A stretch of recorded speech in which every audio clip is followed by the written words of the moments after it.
ኢትዮጵያ ወደ ሰባተኛው ሀገራዊ ምርጫ እያመራች ነው። ኢቢኤስ ቴሌቪዥን ምርጫ 2018 የኛ ድምጽ በሚል አዲስ ልዩ ዝግጅት እስከ ምርጫው ማጠናቀቂያ ድረስ አብሯችሁ ይዘልቃል።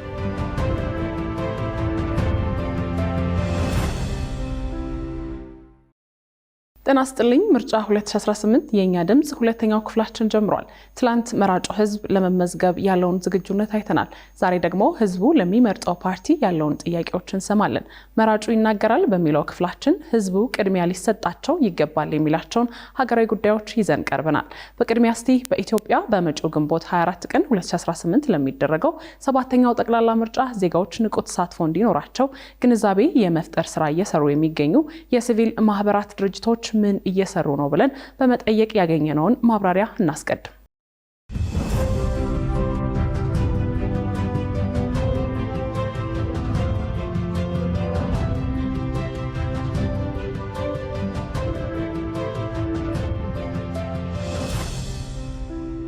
እስካሁን ስናደርግ የነበሩት ዝግጅቶች የመራጮች ትምህርት ዝግጅት፣ የፖለቲካ ፓርቲዎች ክርክርን ለማዘጋጀት እንደዚሁም ደግሞ የምርጫ መታዘብና አጠቃላይ ደግሞ የምርጫው ሂደት ሰላማዊ እንዲሆን ወይም ደግሞ በምርጫው ሂደት ሊገጥሙ የሚችሉ ችግሮች ካሉ እነዛን የሞኒተሪንግ የረጅም ጊዜ የክትትል ስራዎችን እየሰራን እዚህ ላይ ነው ያለነው ማለት ነው። ስለዚህ እስካሁን ስንሰራቸው የነበረው ከምርጫው ዝግጅት ጋር ተገናኝቶ በተለይ እንደ ሲቪል ሶሳይቲ በዋናነት ደግሞ በሰብአዊ መብቶች ላይ እንደሚሰራ ተቋም በምርጫ ጊዜ ሊገጥሙ የሚችሉ የሰብአዊ መብት ጥሰቶች እንዳይኖሩ እነሱን የምንከታተልባቸውን ቱሎች በማዘጋጀት እና ከዚህ ቀደም ከስድስተኛው ምርጫም ከዛ በኋላ ከተደረጉ ሪፈረንደሞችም ያገኘናቸውን ልምዶች ተጠቅመን የቅድመ ምርጫውን ሂደት ለመከታተል ዝግጅት ላይ ነው ያለነው። አንደኛው የእድሜያቸው ድምፅ ለመስጠት የደረሱ ዜጎች ሚና ምንድነው? በዚህ ባላቸው መብት ተጠቅመው ማንን ወደ ስልጣን ማምጣት እንደሚፈልጉ በተግባር መግለጽ ነው። ይሄ የግል ስሜታቸው የግል እምነታቸው ነው። ይሄ መብት ነው። ይህንን መብት ለመጠቀምም ላለመጠቀምም የሚወሰነው በግለሰቦች ነው። ግለሰቦቹ የሚገባ ስለመብታቸው የተረዱ ከሆነ ይህንን መብታቸውን ለመገልገል ይሞክራሉ። ቢያንስ እነሱ የሚፈልጉትን ፓርቲ ወይም ግል እጩ ወደ ምክር ቤቶች እንዲመጡ ለማድረግ ተመዝግበው በዚያ በተመዘገቡበት ካርድ ደግሞ ድምፃቸውን ሰጥተው የራሳቸውን ድርሻ ይወጣሉ ነው። ምንም ስለዚህ ጉዳይ ግንዛቤ የሌላቸው ከሆኑ ፋይዳው ላይረዱት ይችላሉ። ነገር ግን በመጨረሻ ሌሎች በመረጧቸው ሰዎች ይገዛሉ ወይም ይመራሉ ማለት ነው። ስለዚህ የማይፈልጉትን አልፈልግም ለማለት መጀመሪያ ይሄ መብት ጠቀሜታውን መረዳት ያስፈልጋል። ዜጎች በመረጡት ሰው የሚመሩበትን ስርዓት የምናመጣበት ስርዓት ነው። ስለዚህ ፓርቲዎች በምርጫ ሂደት ውስጥ ይሄንን እሰራለሁ ያንን እሰራለሁ ብለው አጀንዳቸውን ለህዝብ ሲያደርሱ ህዝብ ደግሞ ከዚህኛው ፓርቲ ይሄኛው ፓርቲ ይሻለኛል በዚህ ምክንያት ብሎ የሚመርጥበት እና ህገ መንግስታዊ የሆነ የሰብአዊ መብትም ጉዳይ ነው። ስለዚህ ይሄ የዲሞክራሲ ባህልን እየዳበረ እንዲሄድ የመልቲ ፓርቲ ሲስተም የምንለው ወይም ደግሞ ብዙ ፖለቲካ ፓርቲዎች በሀገር ዲሞክራሲ ውስጥ የተለያየ ሀሳብ ይዘው ተከራክረው ለማህበረሰቡ ሀሳባቸውን አድርሰው ማህበረሰቡ ደግሞ ከዚህኛው ይሄ ይሻለኛል የሚልበትን ፓርላማም ላይ ደግሞ የተለያዩ አይነት አመለካከትና ሀሳብ ያላቸው ተፎካካሪዎችን የምናይበትና የህዝብ እንደራሴዎች በእርግጥም ለመረጣቸው ህዝብ ድምፅ የሚሆኑበትን በትክክለኛው መንገድ ተመርጠው የሚመጡበትን ስርዓት የምናሳይበት ነው። መብቶቹ ሲጣሱ መከላከል ይችላል። ጥያቄ ማቅረብ የሚችለው ግንዛቤ ሲኖረው ነው። ብዙዎቻችን ይህንን በቅጡ የተገነዘብን አይመስለኝም። ለዚህ ደግሞ ትልቁ ችግር የሲቪክ ትምህርቱ በሚገባ የማሰራጨት ስለ መብቶች ሰፊ ግንዛቤ በህብረተሰቡ ውስጥ ማስረጽ፣ ከሀገር ውስጥ ተፈናቃዮች መብቶች አንጻር በምርጫ መሳተፍ ለዘላቂ ሰላም ከሚኖረው ለመፈናቀል መነሻ ከሆኑ ጉዳዮችንም ስረ መሰረቱን አድሬስ ከማድረግ አንጻር በዚህ ላይ ትኩረት ባደረገ መልኩ እየተዘጋጀ ነው ያለው። ይሄ ተጠራቅሞ አንድ ቀን ክሪቲካል የሆነ ማስ ይፈጥራል። ያ ትልቅ የአስተሳሰብ ለውጥ ደግሞ በምርጫዎቻችንም በዲሞክራሲ ተቋሞቻችንም በየዕለት ኑሯችንም የሚገለጥበት እድል ይኖራል። አሁን ብዙ ስራ ከፊታችን እንደሚጠበቅ መረዳት ያስፈልጋል። ተመልካቾቻችን በተለያዩ የአዲስ አበባ ስፍራዎች ተዘዋውረን ያነጋገርናቸው ዜጎች የሰጧቸውን አስተያየቶች በትላንትናው ልዩ ዝግጅታችን ማቅረባችን ይታወሳል። ዛሬም መራጩ ሕዝብ ይናገራል ብለን ያጠናቀርነውን በመቀጠል እናሰማችኋለን። የዛሬው ትኩረት ከፓርቲዎች ምን ትጠብቃላችሁ በሚለው ላይ ሲሆን በቀዳሚነት ስለ ኑሮ ውድነት መራጩ ሕዝብ የሚለውን እንሰማለን።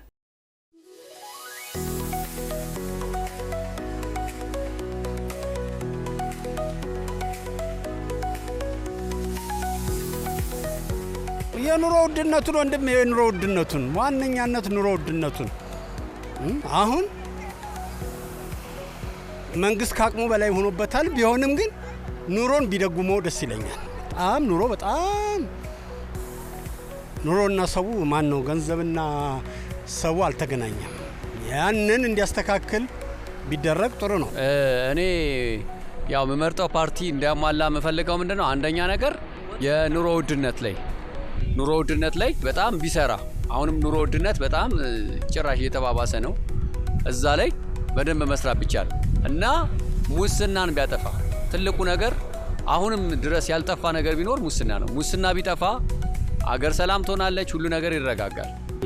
የኑሮ ሁኔታ ጋር በተያያዘ የዝቅተኛውን ማህበረሰብ ላይፍ በደንብ ሊደጉም የሚችል ሊፈታ የሚችል ነገሮች ብዙ ሰው ከኢኮኖሚ ምክንያት የተነሳ ብቻውን ያወራ ሲር ነው የምታያቸው እና በጣም ነገሮች ውድ ሆነዋል፣ በጣም ጨምረዋል እና ያ ነገር ቢሰራ ቢስተካከል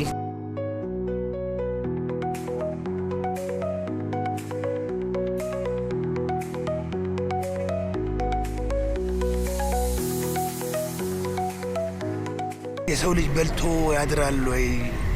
ስራ፣ ኢኮኖሚ፣ የሰው ቤት ውስጥ ኑሮ እንዴት ነው የሚለው ላይ ቢያነሱ ቢወያዩ ብዬ አስባለሁ። በተለይ በወጣቱ ዙሪያ ላይ በደንብ ሊመልሱልን ይገባል። የስራ እድልን በመፍጠር በወጣቱ ላይ በደንብ እኔ ብዙ ይሄ ፖለቲካ ላይ እንትን አይደለሁም፣ ግን ያው እንደ ሰውኛ ያገር የሚኖረው የኑሮ ውድነት ወይ የሚፈናቀለውና የተፈናቀለት እሱ ነገር ቢቆም ኢንፍሌሽኑ ቢቀንስ ደስ ይለናል። እያንዳንዱ ሰው ያው ችግር ነው ኢኮኖሚው።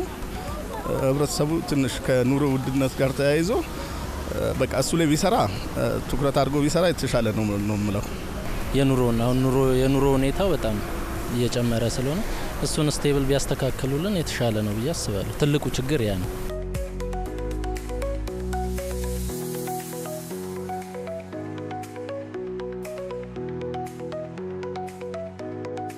የኑሮ ጫና ማለት አብዛኛው የቤት አለ፣ የኑሮ ያስቤዛ ብዙ ነገር አለ።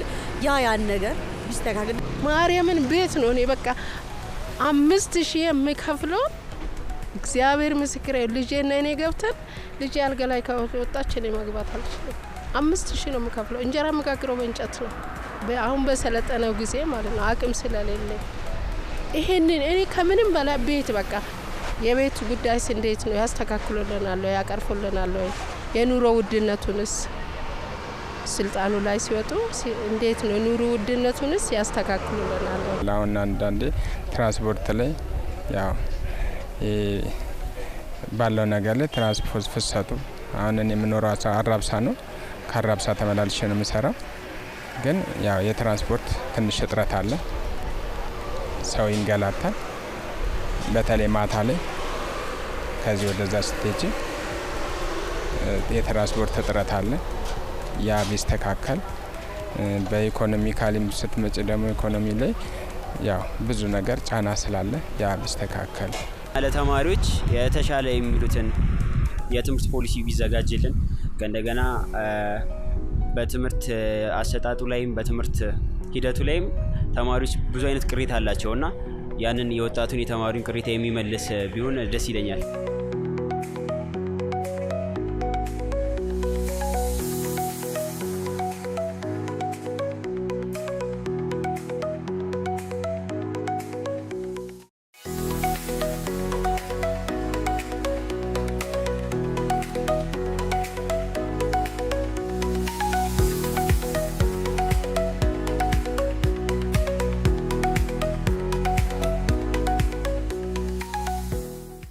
ምርጫ በነገራችን ላይ አሁን ወይ አንዳንዶቻችን ቀላል አድርገን እንደምናየው አይደለም። ምርጫ ምንም ይሁን ምን ኤክሰርሳይዝ ማድረጉ አንደኛ ዜጎች መብታቸውን እንዲጠቀሙ ያደርጋል። ሁለተኛ የሚፈልጉትንም ፓርቲ ወይ ደግሞ የሚፈልጉት ሲስተም መሬት ላይ እንዲወርድ የሚያደርገው ምርጫ ሲወስድ ነውና ስለዚህ ዜጎች በተቻለ መጠን ታማኒውንም አይሁንም በሚል በመጠራጠር ሳይሆን መጀመሪያ ካርዱን በመውሰድ መብታቸውን መጠቀም አለባቸው የሚል እምነት አለ። ሁሉም ሰው አንድ ሀገር አለኝ የሚለው በስነ ስርዓት መመራት የሚችለው ምርጫን በስነ ስርዓት ሲመርጥ ነው። አሁን የምንመርጠው መንግስት እኛን ሊያስተዳድረን ለ5 ዓመት በቃ እኛን ሊያስተዳድረን ነው ብለን ነው የምንመርጠው። ስለዚህ ያንን እስከመረጥን ድረስ በአግባቡ አይቶ እኔ በእንትን ብቻ አይደለም ኖርማሊ እንዲያደርግልሃል ምናምን ሳይሆን ኖርማሊ ይሄ ያደርጋል የሚለውን በስነ ስርዓት አስቦ በተግባር ቢመርጥ ብዬ ነው ማስበው።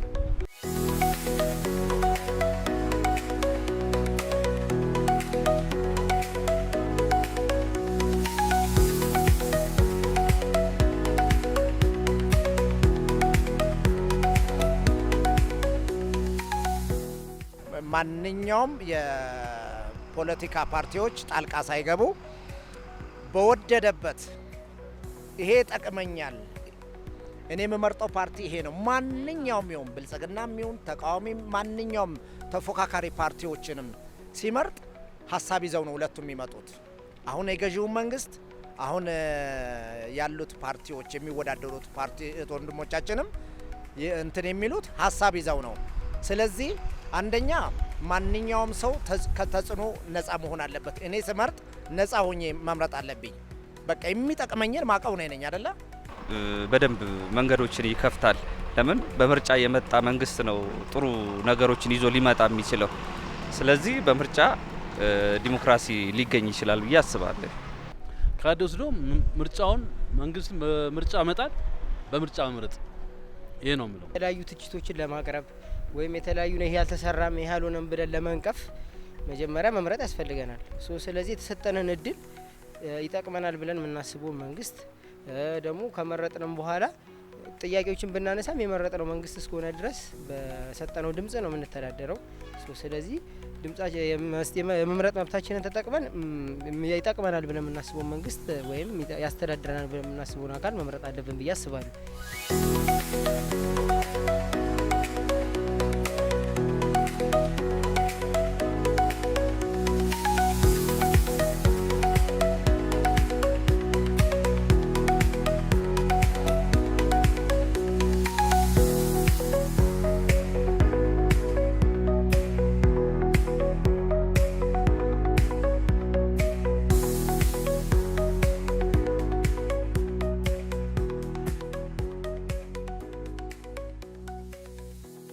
ይሄ እኮ ማለት እኮ በ5 ዓመት አንድ የምታገኘው ነገር ስለሆነ መሪህን መምረጥ ነው። መሪህን መምረጥ ደግሞ በጣም አስፈላጊ ነው። እኛ ሀገር አልተለመደም እንጂ እኮ ቺቀን እኮ በሌላው ዓለም በጣም የምትጠበቅ ነች። ልትቀጣው የምትችለውም በምርጫ ካርድ ነው። ልትመርጠው የምትችለው በምርጫ ካርድ ስለሆነ ሰው ፖዚቲቭሊ አይቶት ራሱን ለምርጫ ቢያወጣ ጥሩ ነው እላለሁ። ወጣቶች፣ ተማሪዎች ስፔሻሊ የዩኒቨርሲቲ ተማሪዎች እዚህ ምርጫ ላይ ቢሳተፉ ባይ ነኝ።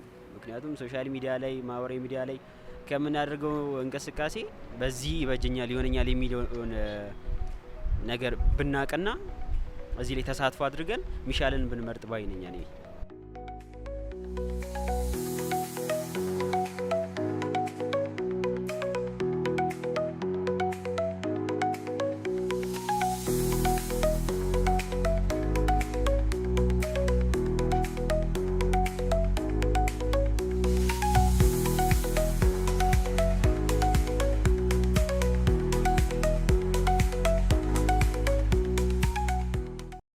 ተመልካቾች የኢቢኤስ የ2018 የምርጫ ልዩ ዝግጅታችን ምርጫ 2018 የኛ ድምጽ ይቀጥላል።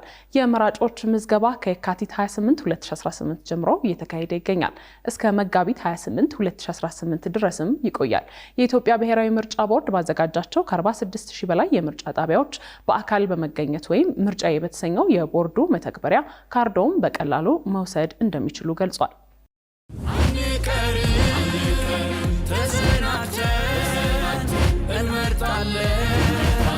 ቀድመን ወተን በውሳኔ በምርጫችን እንኮራለን በድምፃችን ምርጫችን ነው ዋስትናችን ተጊያ መንገድ የነጋችን የራሳችን ውሳኔ አለን አስተውለን እንመርጣለን። ክቡራትና ክቡራን በተለያዩ የአዲስ አበባ አካባቢዎች ያነጋገርናቸው ዜጎች ጥያቄ ሰምታችኋል። ጥያቄዎቹ ምናልባትም የዝግጅት የምትከታተሉ ዜጋዎች ጥያቄም ይሆናል። አላበቃንም። ቀጥለን ስለ ሀገራዊ ሰላም የዜጎችን ጥያቄዎች እናደምጣለን።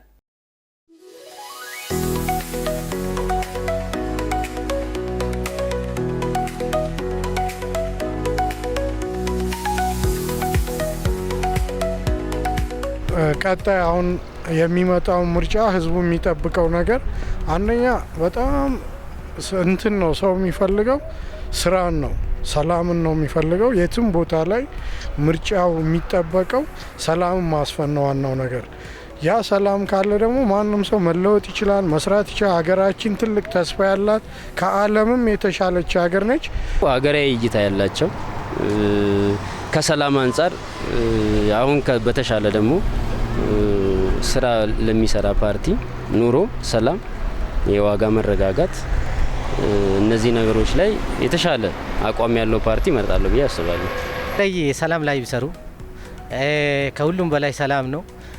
ለዚች ሀገር አንድነት ላይ ስራ ቢሰራ፣ ሌላ ደግሞ ያው የቀጣይ ትውልድ ላይ ቢሰራ ምንድነው በተለያዩ ጎጂ ልማዶች ወደ ሀገር እየገቡ ያለ ነገሮች ላይ ቢሰራ ጥሩ ነው ብዬ አስባለሁ። ነገር በቃ እኔ ሀገር ሰላም እንዲሆን ብቻ ነው የምፈልገው። ለጓደኞቼም ባሉበት ሰላም እንዲሆን በሰላም ዙሪያ በደንብ ምላሽ ማግኘት አለበት የኢትዮጵያ ሕዝብ ብዬ አስባለሁ። የመጀመሪያው እኔ እንዲሰራልኝ የምለው በየትኛውም ክልል ላይ ህዝቡ ገብቶ እንዲወጣ፣ ህዝቡ ሰርቶ እንዲገባ አንደኛ ደረጃ መንግስት ሰላም ላይ አተኩሮ እንዲሰራ ፈልጋለሁ።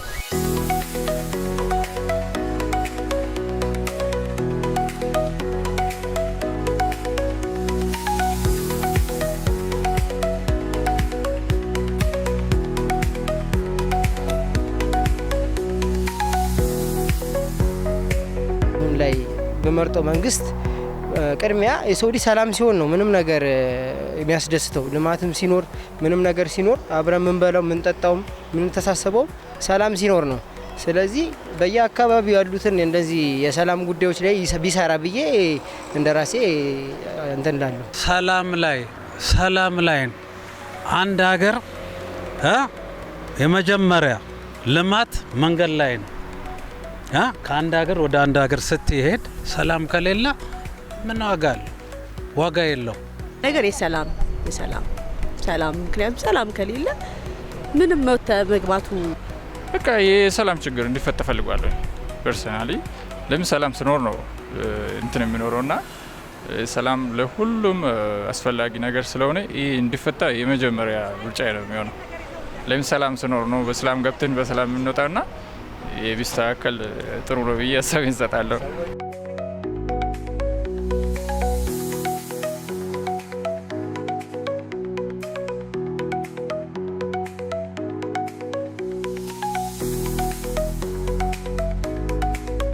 እኛ በጉጉት የምንጠብቀው ሀገራችን ሰላም እንዲሆን ነው። ልጆቻችን ስጋት ላይ ነው ያሉት። ነገ ምን ይሆን? አሁን ሀገራችን ላይ ሰላም የለም፣ ሁላችንም በምናውቀው ነገር ማለት ነው። እና እኛ እንደ እናትም እንደ ነዋሪ የሚያስጨንቀን የሀገራችን ሰላም አለመሆን ነው። ሰላም ቢሆንልን መጪው ምርጫ በስነ ስርዓት ተጠናቆ ሰላም እንዲሆን ነው። ሀገር ሰላም ከሆነ ሰርተን እናሸንፋለን። ልጆቻችን እንመግባለን። ልጆቻችን ተምረው እንዲገቡልን ወንድ ልጆች አሉን። እነሱን በቃ በሰላም እንዲወልድ ነው። ሰላም ነው የምንፈልገው። ከምንም በላይ ሰላም ነው። ሰላም ካለ ሁሉ ነገር አለ። ሰላሙን እንዴት ነው የሚያመጡልን? አሁን የሚመረጡት ተመራጮች ወይም ደግሞ ሊመረጡ የተቀመጡት የፖለቲካ ፓርቲዎች ይሄንን እንዴት ነው የሚያደርጉት? ሰላምን ያመጡልናል ወይ? ሰላም ምክንያቱም አንድ ሀገር ላይ ስንኖር እቺ ሀገር የሁላችን ናት። ሀገር ከሌለች እኛ አንኖርም፣ አንቺም አንኖሪም። እንደዚህ አይነት ስራም አንሰራም። እኔም ነግጄ አልገባም። ሰላም ትልቁ ነገር ላይ ሰላም ቢሰራ ኑሮ የትም ሀገር ሰርተሽ መኖር ትችላለሽ። የትም ቦታ ተዘዋውረት ሰላም ካለ ክፍለ ሀገር አሁን ከዚህ እዚህ የሆነ ነገር ቢወደድብኝ ክፍለ ሀገር ሄጄ ለመስራት እችላለሁ። ሰላም ካለ ትልቁ ነገር ሰላም ነው።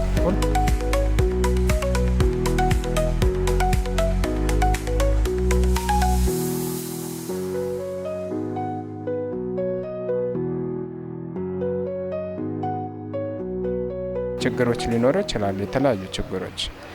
ያ ችግሮች እንዲፈታ በጦርነት አይፈታም፣ በሰላም ነው የሚፈታው። በመነጋገር ስንነጋገር ባልና ሚስቶች እንኳን ሲጣሉ በመነጋገር የሚፈቱት። ሀገር ደግሞ ትልቅ ናት። እቺ ሀገር ከሌለችን ማንም የት እንኖራለን? እኛ እንቀበላለን። እኛን የሚቀበለን ማን ነው? ያ ነገር ቢስተካከል ሰላም ነው። እንደው ከሁሉም በላይ ሀገራችን ሰላም ብትሆን በሰላም ዙሪያ በደንብ ይሰራሉ ብዬ አስባለሁኝ። ግን የሰው ልጅ ግን ሰላም ወጥቶ ሰላም መግባት ላይ በሚለው በአራቱም ወገን መውጫ በሮች ላይ ብዙ የሰላም ማጣት፣ የመፈናቀል፣ ሰዎች ያለ መረጋጋት ከአንድ ሀገር ወደ አንድ ሀገር ያለ መሄድ እሱ ትንሽ እሱ ላይ ይሰራል ብዬ አስባለሁ። ያለው ይህን ሀገር አንድ እርምጃ ያራምዳል ብዬ ማምነው ሰው እንደሱ ነው። ለምን ምንድነው አሁን ብዙ ነገሮች አሉ። አሁን ካረንትሊ አንዳንድ ችግሮች ሊኖሩ ይችላሉ። እሱን የሚፈታ ማለት የሚያርም ያለው አንድ ፓርቲም ሊሆን ይችላል። እሱ የተሻለ ማለት ከዚህ የተሻለ ከዚህ ወደ ኋላ የሚመልስ ሳይሆን ከዚህ ደግሞ በተሻለ እርምጃ ወደፊት የሚያራምድ ፓርቲ ልመርጥ ዝግጁ ነው። የተመለከታችሁት ያነጋገርናቸው ፓርቲዎች ከሰጧቸው ምላሾች ውስጥ የቀነጨብነውን ነበር። ከነገ ጀምሮ የፓርቲዎቹ ምላሾች በተከታታይ ወደ እናንተ የምናደርስ ይሆናል። በዚህ ጥንቅር ከመራጩ ሕዝብ ለተነሱ ጥያቄዎች ፓርቲዎች የሚሰጧቸውን ዝርዝር ምላሾች እንሰማለን።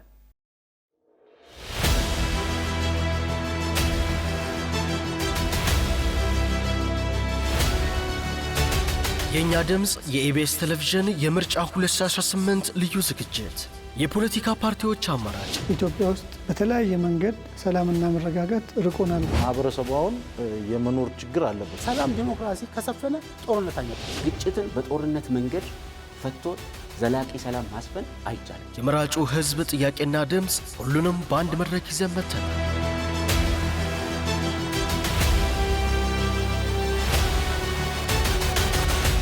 ያስተዳድረኛል፣ የተሻለ ነገር አገኝበታለሁ ብዬ የማስበውን ፓርቲን እመርጣለሁ። ሊያሳካልኝ ይችላል ምለውን እመርጣለሁ። የምመርጠውም ደግሞ ይሰራልኛልም ሰርቶልኛልም ምለም ነው የምመርጠው። ወደንና ፈቅደን ይህን ቀጣይ ሊመራ የሚችለውን ፓርቲ መምረጥ የኛ የኢትዮጵያውያን ግዴታ ነው አለበት። የኛ ድምፅ የኢቢኤስ ቴሌቪዥን የምርጫ 2018 ልዩ ዝግጅት እኛ ኤክስፖርት የምናደርገውና ኢምፖርት የምናደርገው እኩል የሆነበትም ጊዜ የለም። አሁን ያሉት ፖሊሲዎች የመጀመሪያ ድክመታቸው የተቀናጁ እርስ በርስ የተቀናጁ አለመሆናቸው። ጦርነት ባለባቸው አካባቢዎች ኢንቨስትመንት የለም። የስራ ፈጠራው በጣም አግላይ ነው። ለሁሉ እኩል ይሆን አይደለም። በአዲስ አቀራረብ በልዩ ዝግጅት የኛ ድምፅ ከመጋቢት 8 ቀን ጀምሮ በየቀኑ ከምሽቱ 1 ሰዓት እስከ 1 ተኩል በኢቢኤስ ቴሌቪዥን ይከታተሉ። ምርጫ 2018 የኛ ድምፅ በየዕለቱ ከምሽቱ 1 ሰዓት እስከ 1 ሰዓት ከ30 የሚቀርብ ልዩ ዝግጅታችን ነው። ይህ ልዩ ዝግጅታችን እስከ ምርጫው ፍጻሜ ድረስ ይዘልቃል። ዛሬ ከመራጩ ሕዝብና ከሲቪክ ማህበራት ሀሳቦችን አድምጠናል። በነገው ጥንቅራችን ተወዳዳሪ ፓርቲዎች ለኢቢኤስ 5 ጥያቄዎች የሰጧቸውን ምላሾች ወደ እናንተ እናደርሳለን። ለእያንዳንዱ ፓርቲ 25 ደቂቃዎችን ሰጥተናል። ከጋበዝናቸው ፓርቲዎች 8ቱ ተገኝተዋል። ነገ በአንዱ ፓርቲ እንጀምራለን።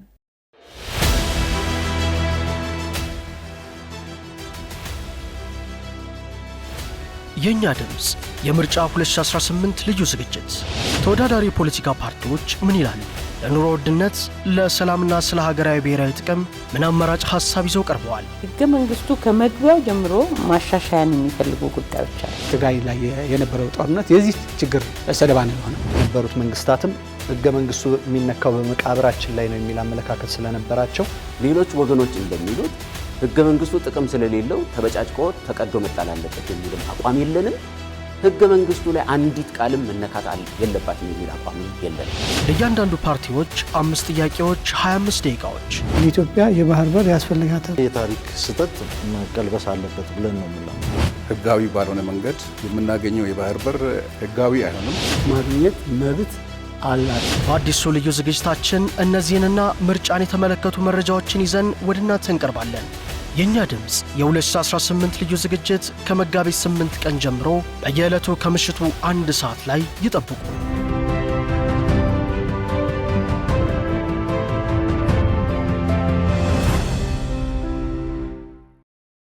ተመልካቾቻችን የዛሬ መሰናዷችን ይህንን ይመስል ነበረ። በመቀጠል የኢቢኤስ አዲስ ነገር የዜና መጽሔት ይቀጥላል። ፕሮግራሙን እየመራው አብራችሁ የቆየሁት እኔ ምስል እያሽም ነበርኩኝ። ሰላም አምሹ።